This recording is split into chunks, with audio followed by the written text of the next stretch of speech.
2023년 7월 2일입니다. 2023년 7월 2일 일요일 주말 특강 시작하도록 하겠습니다.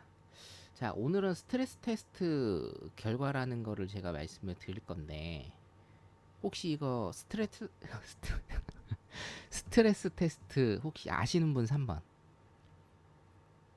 스트레스 테스트 아시는 분 3번 한번 눌러보세요.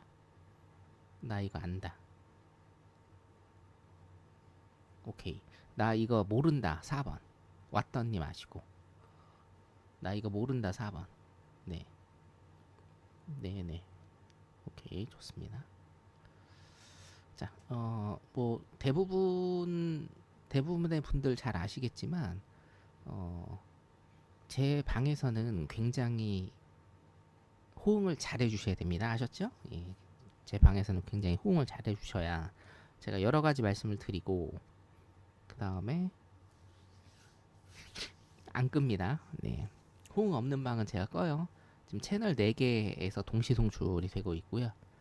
한 군데 끈다고 해서 뭐 크게 마이너스 나는 건 제가 없기 때문에 호응을 잘 해 주시기 바랍니다. 자, 아셨으면 5번 누르고 출발해 볼게요. 네. 아셨으면 5번. 네, 감사합니다. 우리 유튜브 듣고 계신 분들도 좀 호응 좀 해주세요. 지금 당근님밖에 안 해주시는데. 그리고 톡방에 들어오실 분들은 빨리 들어오시고 유튜브는 빨리 끕니다. 네. 스트레스 테스트 결과 분석을 일단은 조금 제가 말씀을 드릴 건데, 이 스트레스 요즘에 심하죠? 자, 네, 매력 덩어리님, 너구리님, 영진님 감사합니다. 아우, 순한 너구리님 제가 딱 보니까 너구리 먹고 싶습니다. 진짜로 배고파 죽겠네 지금. 자, 자 시작할까요? 네. 스트레스 테스트라는 건 뭐냐면 쉽게 얘기해서 2008년, 2009년에 미국이 굉장히 심한 금융 위기를 겪었잖아요. 특히나 이제 은행들, IB 은행들이 굉장히 심한 위기를 겪었는데, 우리가 이제 그 제가 몇 번 말씀드린 적이 있는데 투자은행이라는 게 있거든요. 투자은행. 어, 투자은행이라는 개념이 있는데 여러분들은 막 그러니까 개념이, 그러니까 들어보신 분들은 많을 거예요. 근데 개념이 100%는 정립이 안 돼 있을 겁니다. 왜냐하면 우리나라에는 없어요, 이게. 예, 우리나라에 원래 없습니다. 자, 아셨으면 6번. 투자은행이라는 게 우리나라 법 제도 상에는 없어요. 없습니다. 뭐 있다고 하는 사람들이 있기는 한데 그건 이제 법을 잘 모르시는 분들이고요. 없습니다. 없어요. 은행은 우리나라 그러니까 그 미국의 은행은 우리나라 기준으로 보면은 증권회사라고 보시면 돼요. 물론 얘네들도 기존의 클래식한 은행과 투자은행을 구분은 하고는 있는데, 그러니까 은행이라는 그 개념에서 조금 벗어나요. 우리나라 개념으로는. 오케이? 자, 이해되시면 7번. 그게 이제 IB 투자은행입니다. 투자은행. 우리나라 은행도 IB가 있습니다.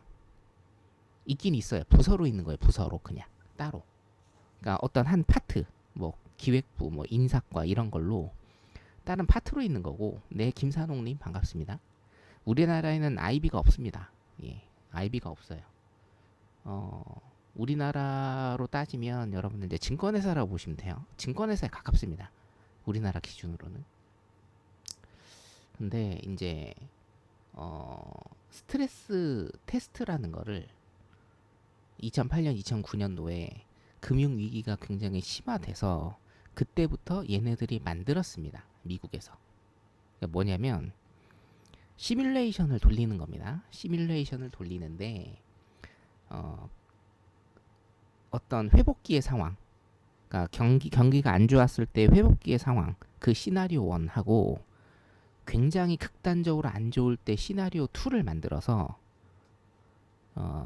은행들, IB 은행들을 포함한 상위 35개 정도, 20 몇 개 할 때도 있고 35개 할 때도 있어요. 그게 왜 그러냐면 이게 이제 그 자본에 따라서 그게 좀 나눠지거든요. 하여튼 뭐 30개 정도, 약 30개라고 일단 칠게요.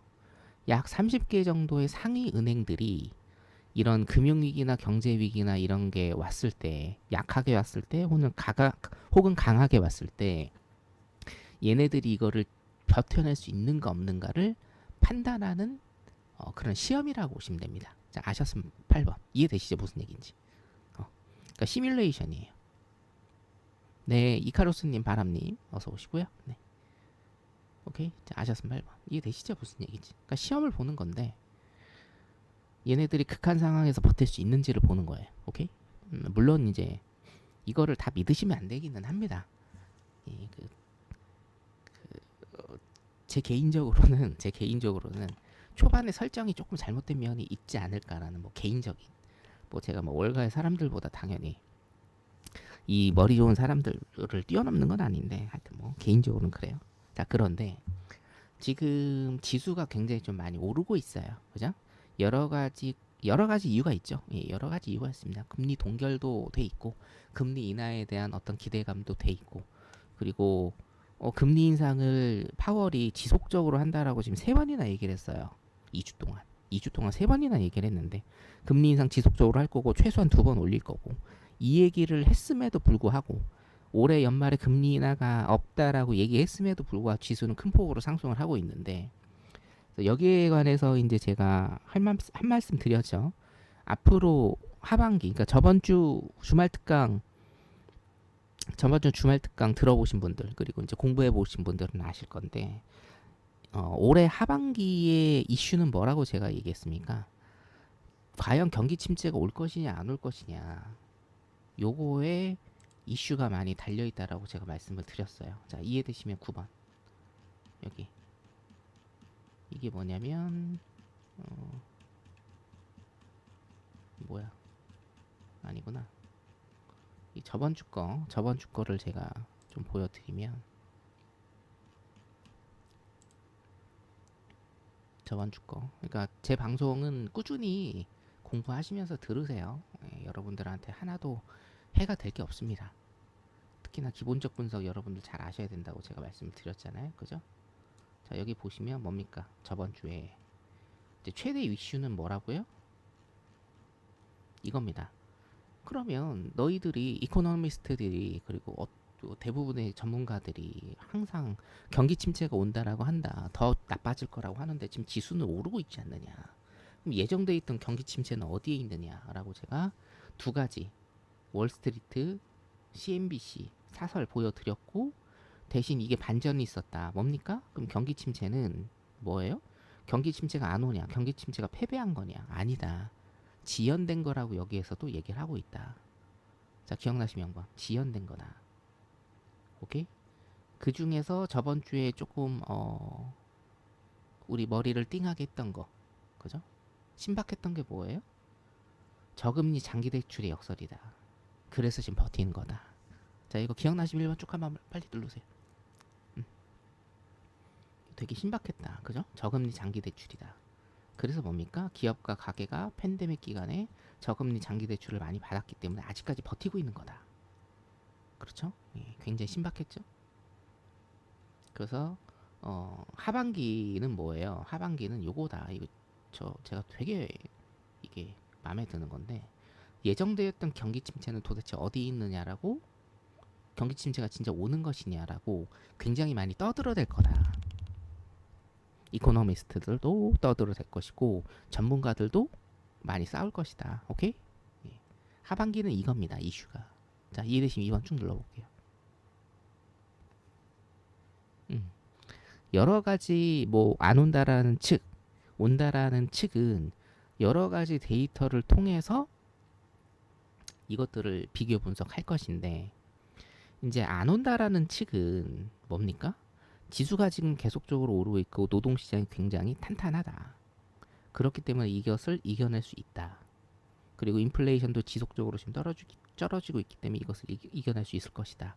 라고 얘기를 하는 측면이 있고 오늘 제가 말씀드리고자 하는 건 뭐냐면 결론적으로 일단은 말씀을 드릴게요. 자, 집중하셨으면 한번 결론적으로 말씀드릴게요. 결론을 먼저 말씀을 드릴게요. 제가 이거를 생각하면서 들으세요. 자, 집중하셨으면 한번 빨리 유튜브는 뭐 지금 끝났습니까? 잘 올리시더니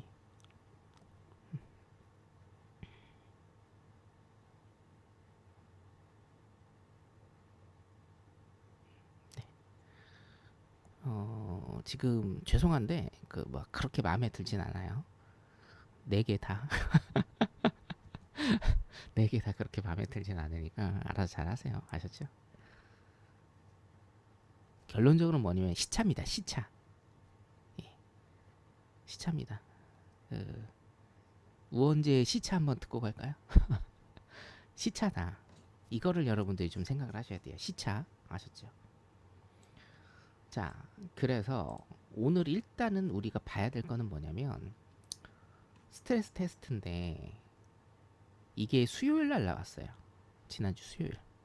근데 여기에서 은행들이 다 통과를 했어요. 그러니까 결론적으로는 뭐예요? 어떤 위기 상황이 와도 은행들은 이걸 버텨낼 수 있다라는 거예요. 그렇기 때문에 지수가 펌핑하는 데 있어서 굉장히 큰 일조를 한 거예요. 자, 지수가 왜 펌핑을 했느냐? 여러 가지 이유가 있는데, 자, 제가 금요일 날 라이브 방송, 라이브 리딩 방송 진행하면서 여러분들한테 이런 말씀을 드렸습니다. 우리가 잠깐만요. 목요일이었죠? 목요일이었습니다. 신규 실업수당 청구 건수가 목요일 날 그 지표 발표를 하고, 두 번째 뭐예요? GDP 수정이 발표가 된다. 자, 아시면서 한번 기억나시면서 한번 정의원 방송 때 제가 이거 말씀드렸어요. 그죠? 목요일에 지표의 터줏대감이 그거잖아요. 신규 실업수당 청구 건수가 있고 GDP 수정이 있는데, GDP 수정은 원래 여러분들 신경 안 쓰셔도 된다라고 제가 말씀을 드렸는데, 한 가지만 좀 제가 기억하라고 했습니다. 뭐냐? 이번에 GDP 수정치가 굉장히 폭이 크다. 혹시 기억나세요? 기억나시는 분 5번. 뭐 안 나셔도 상관은 없습니다. GDP 수정 굉장히 폭이 커요. 이게 원래 1.3이었는데 지금 2.0인가 나왔을 거예요.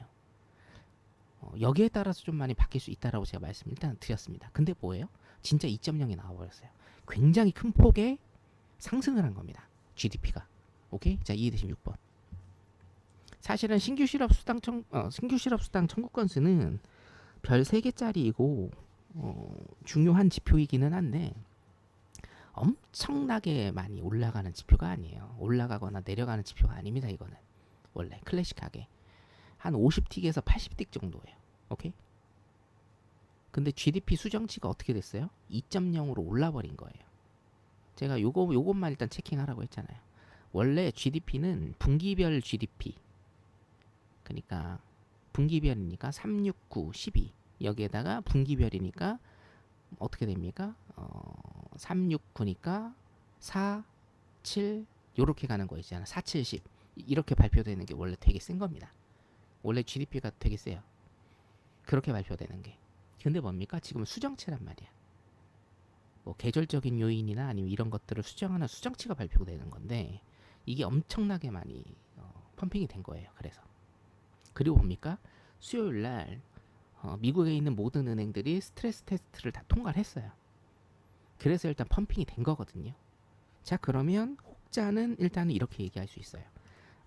정말 페드에서 얘기하는 노랜딩이나 연착륙이 올 수 있느냐, 올 수 있겠다 라고 일단은 얘기를 할 수는 있는데, 여러분 아직도 사설을 좀 보시면, 경제 뉴스나 아니면 경제 사설을 보시는 분들이라고 하면 아직은 그래도 뭡니까? 리세션, 우리가 침체에 관한 확률이 굉장히 높기는 합니다. 아직도. 자, 아셨으면 7번. 그럼 여러분들 굉장히 혼란을 느끼실 거예요. 물론 혼란을 느낄 필요 없어요. 솔직히 우리가 선물이기 때문에, 선물이니까 뭐 침체가 오면은 매도 치면 되고 안 오면은 이제 매수 치면 되는 건데, 사실은 그래도 뭐예요? 일단은 큰 틀은 정확하게 잡고 가야 된다. 그리고 뭡니까? 어떤 지표를 어떻게 봐야 이게 어떤 식의 흐름이 갈지는 여러분이 파악을 하셔야 돼요. 왜냐? 분명히 현물을 하시는 분들도 있을 거고, 주식이요. 코인을 하시는 분들도 있을 거고요. 어떤 상품에 투자를 하고 계신 분들, 예를 들면 부동산에 투자를 하고 계신 분들이 있을 수가 있고, 해외 주식에 투자를 하고 있으신 분들이 분명히 있습니다. 그럼 뭡니까? 내가 알아야 된다는 얘기예요. 오케이? 자, 그러면 스트레스 테스트를 일단은 분석을 할 건데 이거 뭐예요? 결론적으로 제가 말씀을 드리면 이거 제가 말씀을 드렸던 겁니다. 어떤 식으로 제가 말씀을 드렸는지 한번 보자고요. 아셨죠? 이거 제가 언제 말씀드렸냐면 올해 2월하고 작년 3월하고요. 이게 언제지? 이게 올해 2월인가 그래요. 올해 2월. 그러니까 작년 3월에 말씀드린 것도 제가 있어요. 작년 3월에 말씀드린 거. 그리고 뭡니까? 여기 밑에 보면 작년 5월에 말씀드린 게 이게 다 여기 들어있는 겁니다. 아시겠죠? 제가 오늘 말씀드리고자 하는 게요. 제가 작년부터 말씀을 드린 게 다 들어있습니다. 자, 한번 들어가 보도록 할게요. 그냥 제가 다 따왔어요. 이게 한국은행 자료고요. 6월 30일 날 발표된 겁니다. 자, 아셨으면 8번. 6월 30일 날 발표된 한국은행 자료예요. 요 그냥 제가 그대로 따왔습니다. 예, 그대로 따왔습니다. 왜냐면 이거 다 봐야 되기 때문에. 예. 스트레스 테스트 결과. 자, 연준은 결과를 일단은 발표를 했는데 뭡니까? 이번에는 대형은행 23개가 참가를 했고요. 자, 제가 두 가지 시나리오가 있다라고 해요. 첫 번째는 뭐냐면 경기 회복기. 그러니까 그 우리가 사이클로 얘기하면은 경기 사이클 2번에서 3번 넘어가는 그때 시나리오가 하나가 있고, 두 번째 시나리오가 사실은 좀 중요한데 뭡니까? 이거예요. 매우 부정적인 굉장히 안 좋은 경기 상황을 시나리오로 해서 테스트를 해보는 거예요. 시뮬레이션을 돌렸는데 이게 일단은 되게 중요한 결론이 나왔습니다. 처음에 뭡니까? 자, 부동산, 상업용 부동산이 미국은 굉장히 좀 중요하거든요. 우리나라는 아파트가 중요한데 미국 같은 경우에는 상업용 부동산 가격이 굉장히 중요해요. 요건 이제 제가 나중에 한번 따로 말씀드릴게요. 자, 상업용 부동산 가격이 40% 하락하는 상황이에요. 그러니까 뭐냐면 우리가 인플레이션 2008년 2009년부터 돈을 많이 풀면서 인플레이션을 인위적으로 일으키면서 자산 버블 현상이 지금까지 나타나고 있어요. 우리나라랑 똑같습니다. 그렇죠? 어차피 돈이 많이 풀리고 경기가 좋아지면, 그러니까 인위적이든 아니면 자연적이든 경기가 좋아지게 되면 어떻게 돼요? 자산 버블 현상이 일어난다. 그러니까 내가 가진 예를 들면 부동산이나 아니면 어떤 가치들이, 자산의 가치들이 굉장히 많이 펌핑이 된다라는 겁니다. 자, 이해되신 9번. 통화량이 늘고 뭡니까? 화폐의 가치가 낮아지면서 내가 갖고 있는 자산은 뭐예요? 펌핑이 되는 거예요. 그러니까 쉽게 생각하시면 그거예요. 1960년대 강남 아파트 가격과 지금의 강남 아파트 가격은 뭐예요? 굉장히 다르다. 5년 전에 내 집의 가격과 5년 후에 내 집의 가격은 굉장히 다르다라는 겁니다. 그렇죠? 자, 그런데 어떤 경제 위기나 금융 위기가 오면 제일 먼저 타격을 입는 게 뭐예요? 버블이 터지는 거죠. 내 자산 버블이 터지는 겁니다. 지금하고 똑같죠.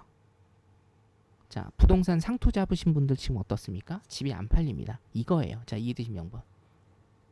이겁니다. 내가 집을 비싸게 주고 샀는데 금리는 계속 오르는데 내가 이거를 원래 이제 팔려고 했다. 1, 2년 있다가 팔려고 했어요. 집값 오르면. 근데 집값이 내려버리네. 이 현상입니다. 그 현상이 뭐예요? 매우 부정적인, 제일 안 좋은 현상이라는 거예요. 원래. 근데 뭐예요? 자기 자본 비율이 2배 이상 상회하여 영업을 계속 영위할 수 있는 것으로 평가가 됐다라는 겁니다.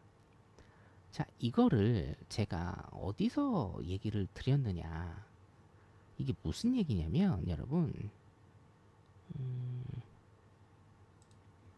지금 나와 있는지 모르겠네요.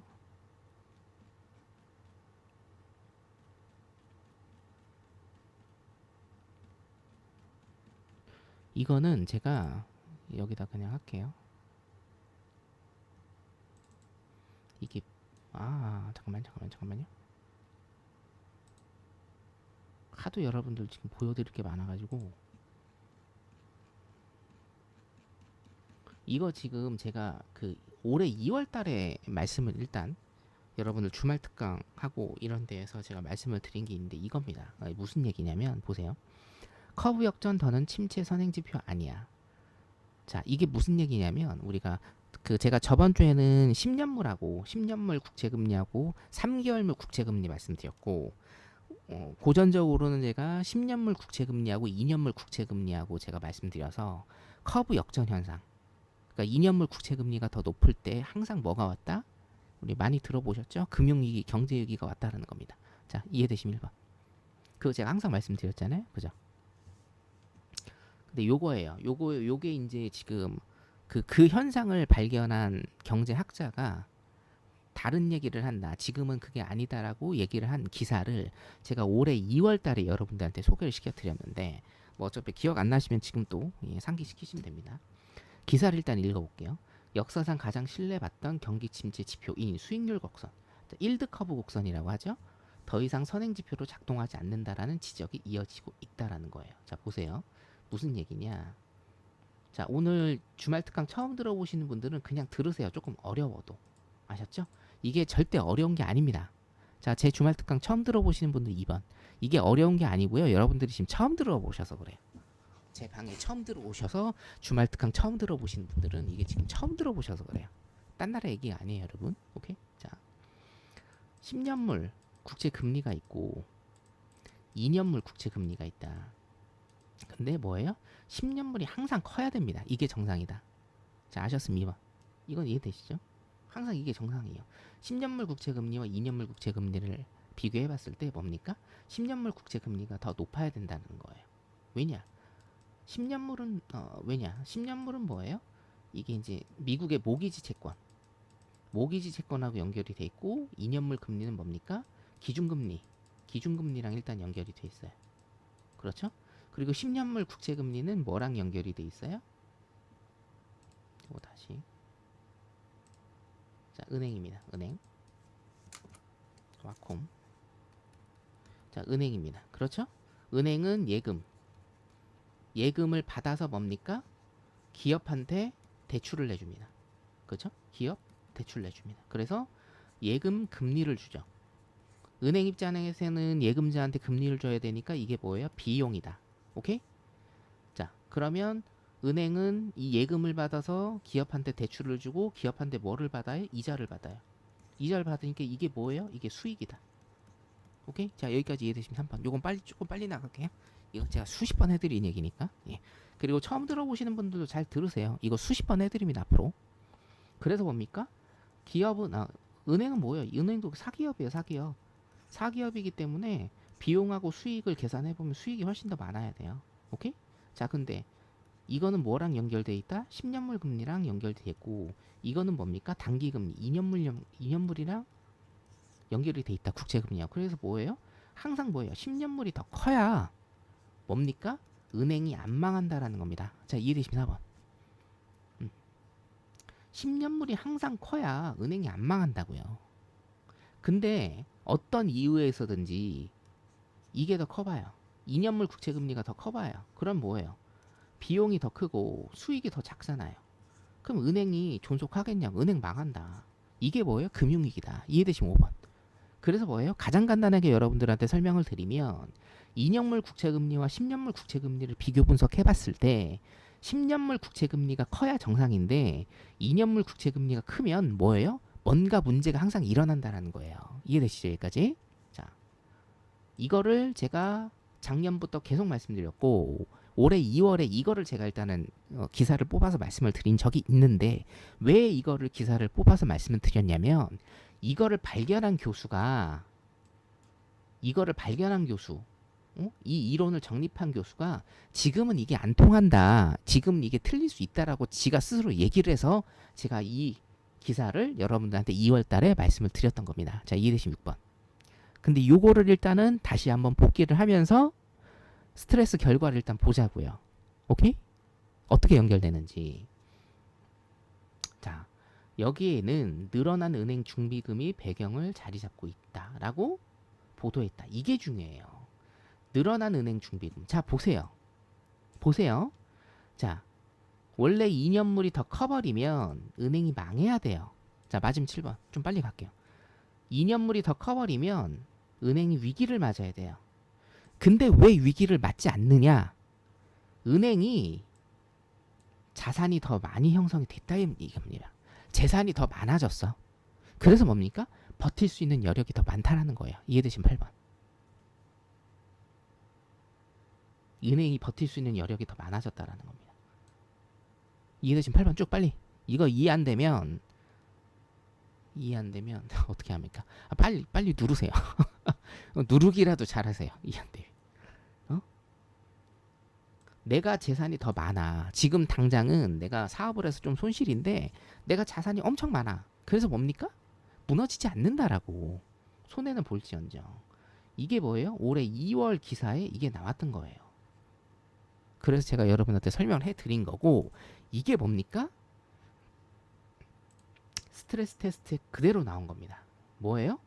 자본 비율이 규제 기준 2배 이상 상회해서 영업을 계속할 수 있는 것으로 평가된 겁니다. 이게. 자, 이해되신 9번. 소름 돋지 않아요, 여러분? 이게 이렇게 연결돼 버려요.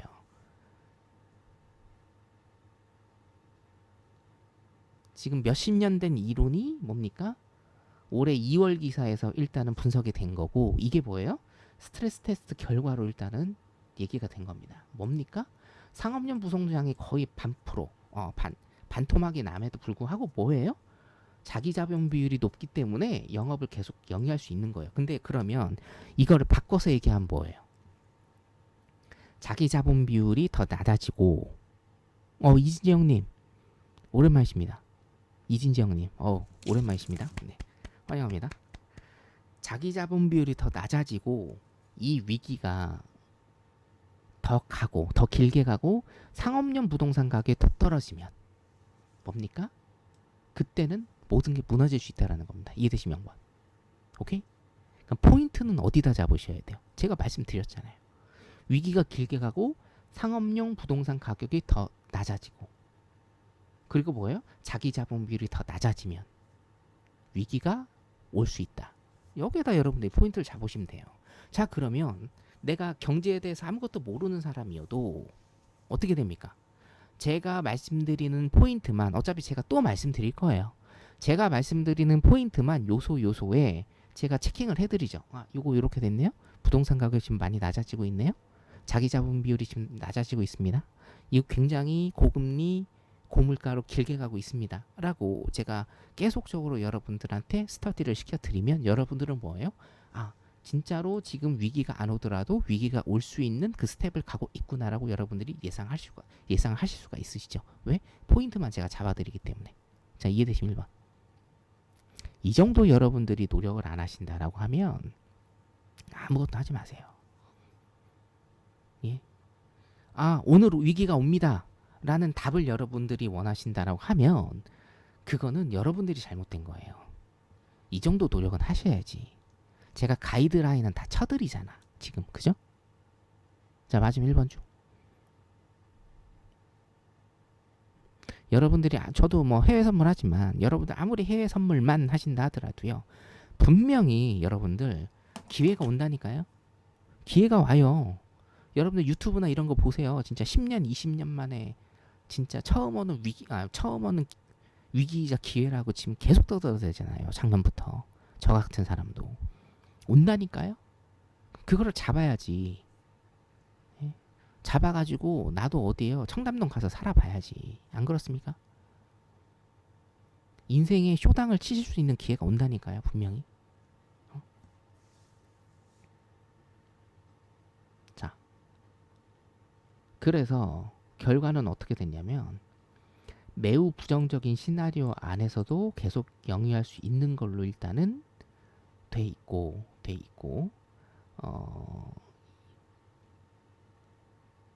자, 상업용 부동산 대출 부분의 스트레스 테스트 결과를 일단은 보면 뭡니까?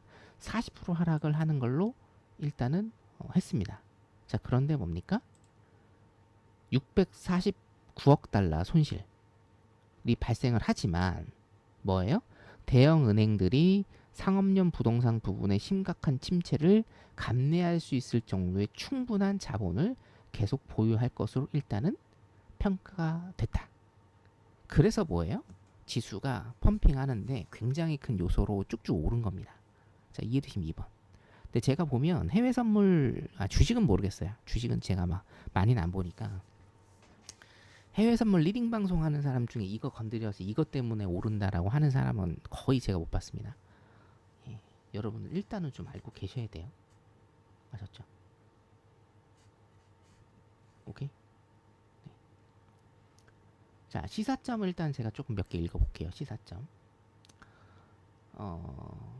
연준은 근본 스트레스 테스트에 시범적 시장 충격 요소를 추가하면서 더 넓은 범위의 리스크를 포착하기 위해 다양한 시나리오를 활용하는 방안을 평가해 보았다.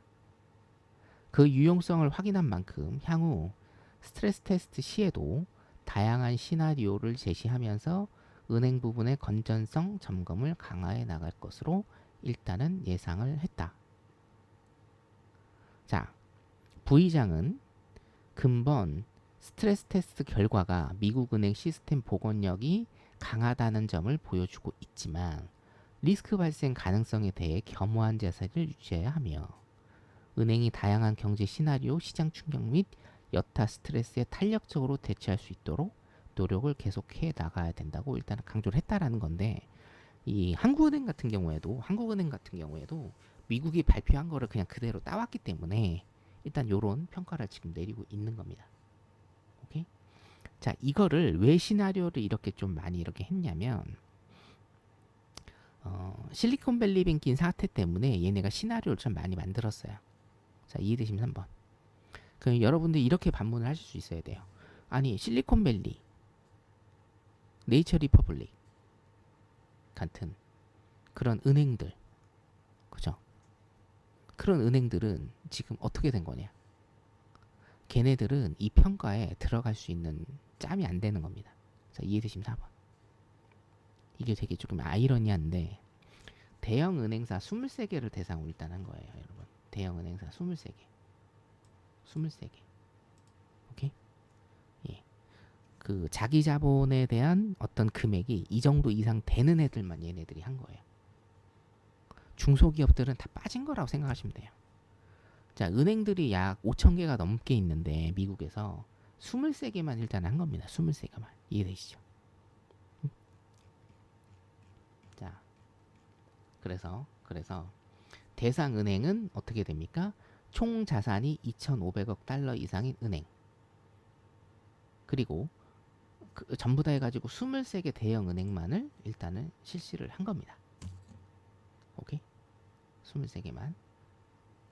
자, 그래서 여러분들 요거 이제 조금 중요하게 보셔야 되는 게 뭐냐면 매우 부정적인 시나리오에서 이겁니다. 실업률을 뭐예요? 2024년 3쿼터까지 10%까지 일단은 보고 있는 거예요. 자, 요거 보이시면 5번. 여러분들 제가 조금 이따가 말씀을 드릴 건데 여러분들 그거 기억나실런지 모르겠어요. 경기 침체로 인해서 우리가 리커버리를 하려면 실업률이 최소한 6에서 8% 정도는 가야 된다고 제가 말씀드린 적이 있는데 혹시 기억나세요? 기억나시면 6번. 혹시 최소한 6에서 8% 정도 가야 된다. 제가 작년부터 말씀드렸어요. 아, 기억 많이 하시네요. 예. 최소한 실업률 6에서 8% 정도 가야 뭡니까? 리커버리가 되는 거다. 제가 말씀드렸어요. 리커버리는 뭐예요? 피벗. 피벗은 뭡니까? 금리 인하. 금리 인하로 가려면 최소한 그 정도는 가야 된다 이거예요. 이해되시죠? 이해되시죠? 근데 얘네는 뭐예요? 일단은 10%까지 보고 있는 겁니다. 10%까지. 그리고 CPI 같은 경우에는 뭡니까? 1.3%.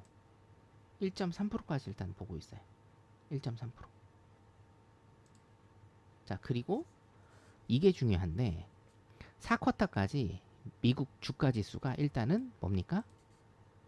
올해죠. 올해까지 45% 일단은 하락한다라는 그런 시나리오도 갖고 있다. 근데 여러분 이걸 보세요. 얘네가 아무리 시나리오라고 해도 요런 거를 그냥 만들었겠습니까? 그죠? 자, 이해되시면 7번. 이런 거를 막 그냥 만들었겠어요? 이런 지수들을 딱딱 집어서 실업률 10%, 4쿼터까지, 그러니까 4분기까지, 올해 4분기까지 45% 하락. 이런 거. 그렇죠? 그리고 부동산 뭡니까? 주택가격, 부동산 크게 하락.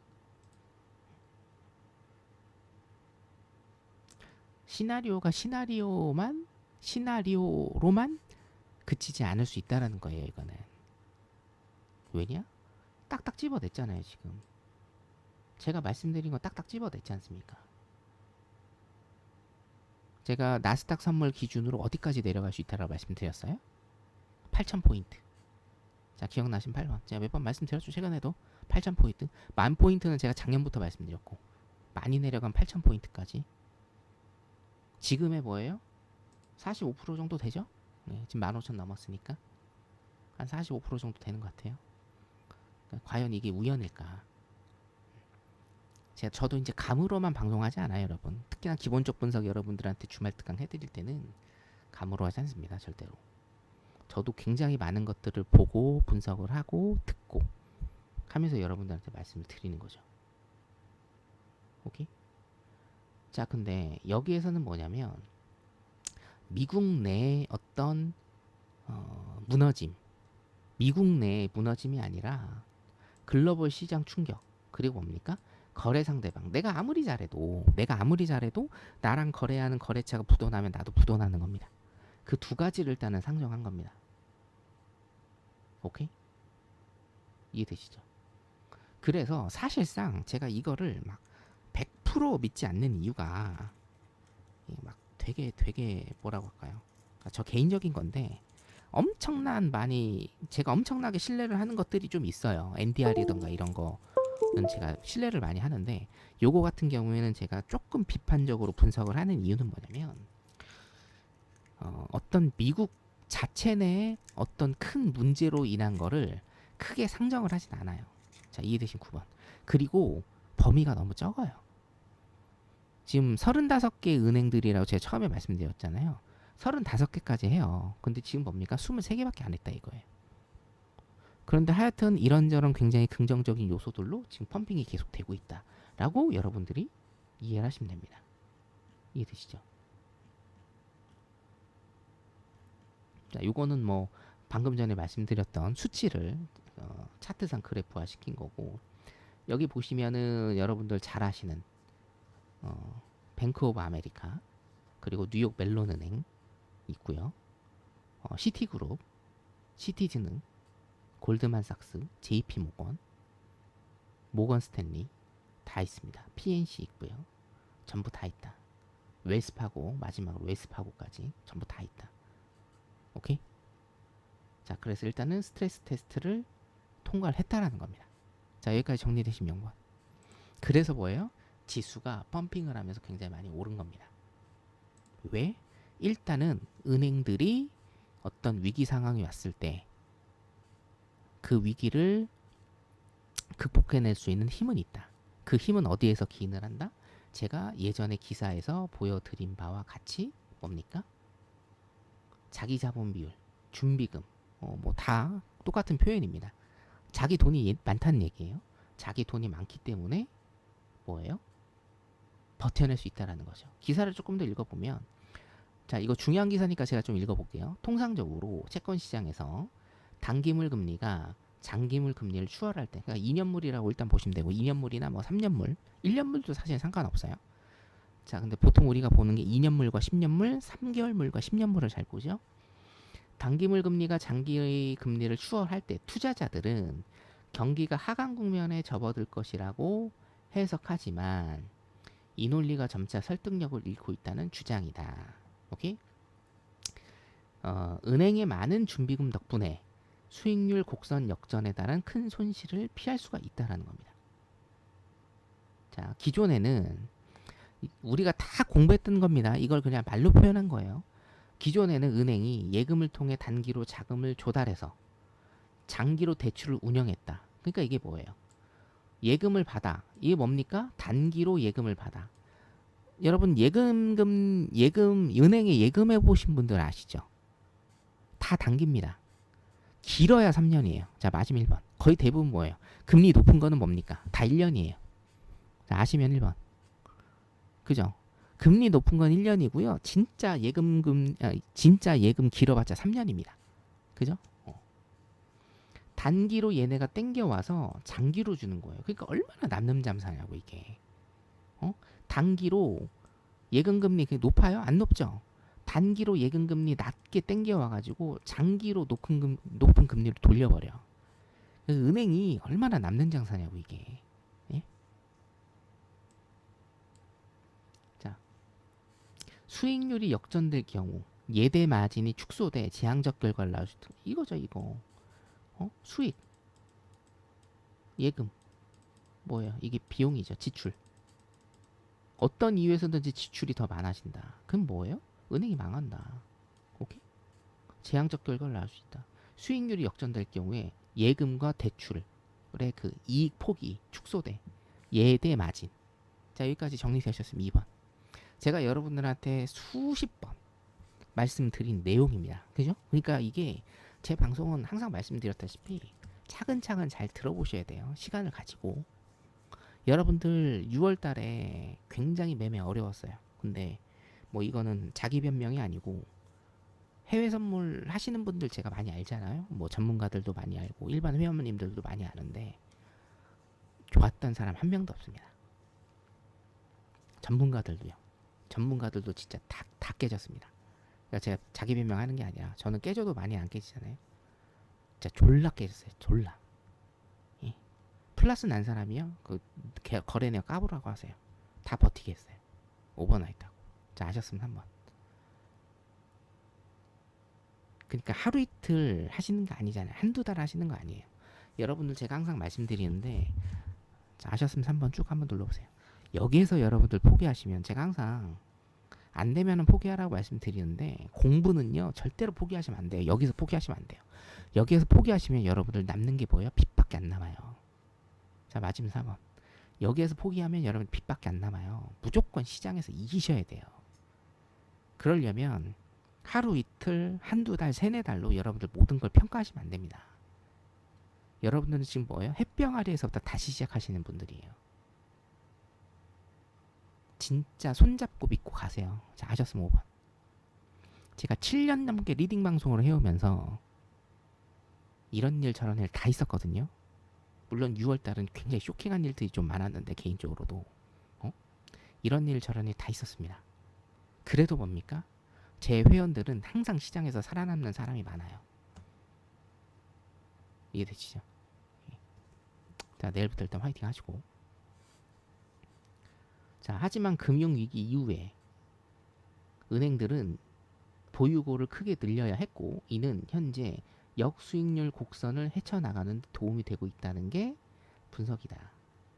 글로벌 금융위기 이후 이제 2008년, 2009년을 얘기하는 겁니다. 풍부한 준비금 체제에서 은행도 많은 예금을 보유하고 있다. 은행들은 준비금 요건을 충족하기 위해 연방기금 금리 선물 시장에서 그러니까 돈을 빌릴 필요가 없다라는 거예요. 은행들이. 왜냐? 2008년, 2009년도에 엄청나게 두드려 맞았잖아요. 모기지 사태 때문에. 자, 이해되시면 6번. 리만 브러더스 사태 때문에 은행들이 엄청나게 두드려 맞았다고. 특히나 IB. 엄청나게 두드려 맞았다고. 진짜 미국이 날아갈 수도 있었지 않습니까? 그래서 뭡니까? 준비금 굉장히 많이 준비를 했다. 2019년을 제외하고 경기 침체 이전의 모든 수익률 곡선 반전 신호는 은행들이 단기 자금 차익 금리에 더 의존했던 금융위기 이전에 발생했다고 지적을 했다. 오케이? 자, 장단기 금리 역전을 미국 경제 성장과 처음으로 연관시킨 캠벨 하비 듀크대 교수도 같은 주장을 하고 있다. 자, 그래서 뭡니까? 커브 역전 현상. 우리가 일드 커브 역전 요게 뭡니까? 은행들이 준비금을 굉장히 좀 많이 준비를 했기 때문에 커브 역전이 더 이상 침체의 어떤 지표가 되지 않을 거라고 2월 달에 분석이 돼 있고 그게 뭡니까?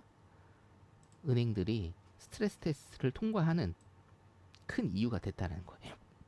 오케이? 자변 비율이 규제의 2배 이상 상회해서 계속 견딜 수 있다라는 겁니다. 그래서 뭡니까? 경기 침체가 오지 않을 가능성이 높다. 그래서 펌핑이 된 거다. 이렇게 일단 보시면 돼요. 자, 아셨으면 7번 쭉 한번 눌러보겠습니다.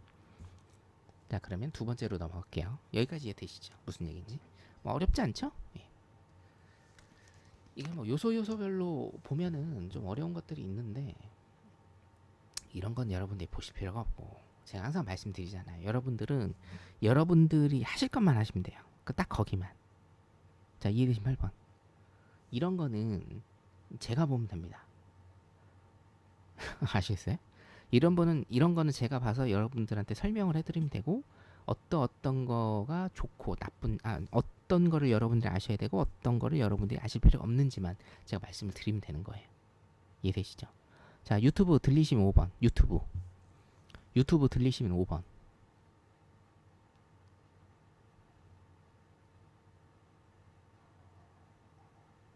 유튜브 안 들리세요 지금?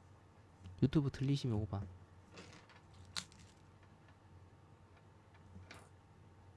유튜브 보고 계신 분들 들리시면 5번.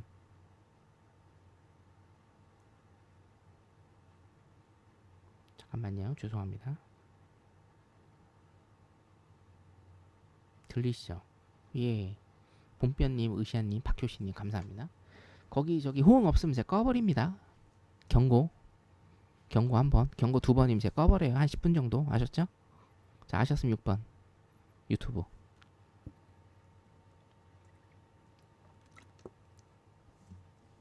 저 진짜 꺼요.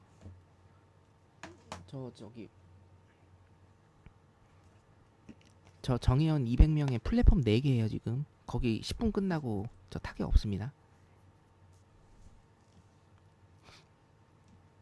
자, 그래서 두 번째를 일단 넘어가면